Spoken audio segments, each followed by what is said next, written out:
Are you dealing with fatigue, gas, bloating, or stubborn digestive symptoms and wondering if parasites are the hidden culprit?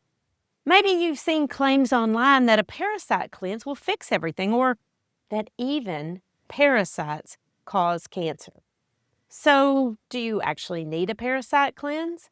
Stay tuned because the answer is more interesting than a simple yes or no. I'm Dr. Vickie, and this is Healthy Looks Great on You, a lifestyle medicine podcast to help you reclaim your energy, your focus, and your well-being. Life tested, doctor approved. I'll be honest, this is a topic I approached very carefully. Not because it isn't important, but because once something gains traction online, facts sometimes struggle to keep up with enthusiasm. My goal today isn't to mock, shame, or dismiss anyone. It's to separate what's biologically real, what's medically tested, and what's being marketed. And if you're curious and you want the truth, even if it's a little less exciting than the internet promised, then you are in the right place. Let's go to mini medical school and learn what is a parasite. And let's start with the basics. A parasite is an organism that depends on another organism, a host, for survival. It takes nutrients from the host and gives them nothing in return. They're basically that house guest who shows up uninvited, eats all your food, and refuses to leave. Clark Griswold energy. Parasites can enter the body through contaminated food or water, contact with infected people or animals, undercooked meat, and they can cause symptoms like diarrhea, abdominal pain, gas and bloating, nausea, vomiting, itching, often around the anus. And some parasites are microscopic and others can grow alarmingly large. And yes, that sentence is intentionally unsettling. Most are spread when eggs are on the fingers and they make their way into the mouth. And I'll just pause right here while everyone reassesses their hand-washing habits.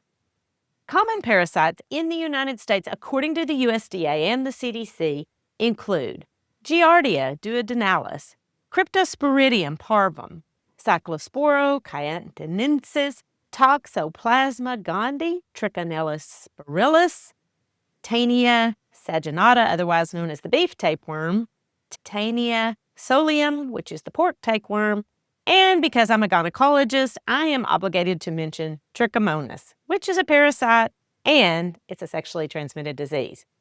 In real life, parasites like pinworms spread easily in daycares when hygiene breaks down, especially during diaper changes. Glamorous? No. Real? Absolutely.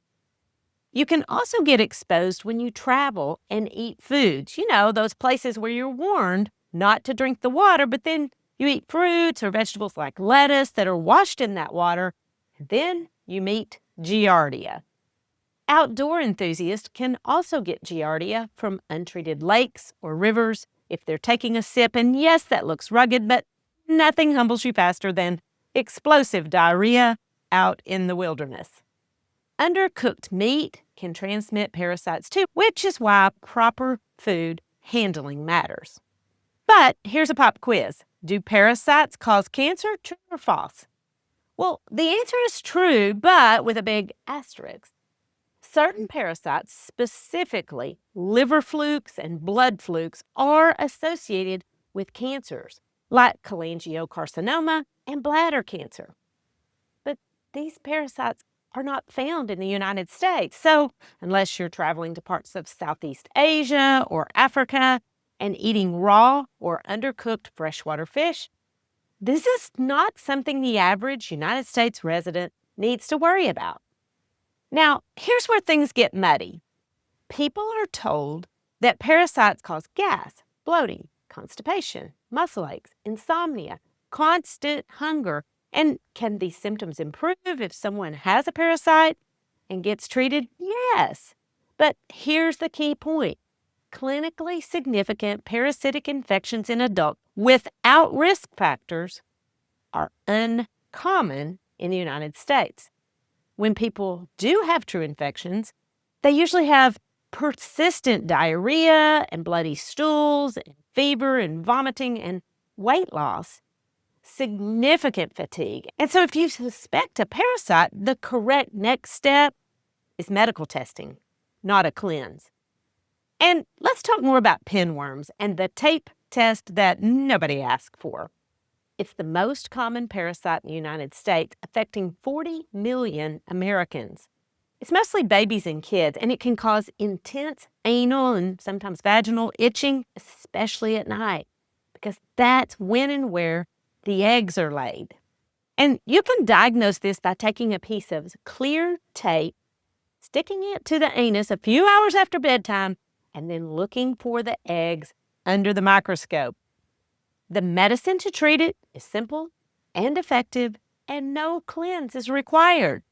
So what is a parasite cleanse? This is an alternative approach that claims to eliminate parasites using herbal supplements or special diets or enemas and extended protocols. And let's head over to the wellness aisle on the internet and see what's available and whether or not there is any evidence that it works.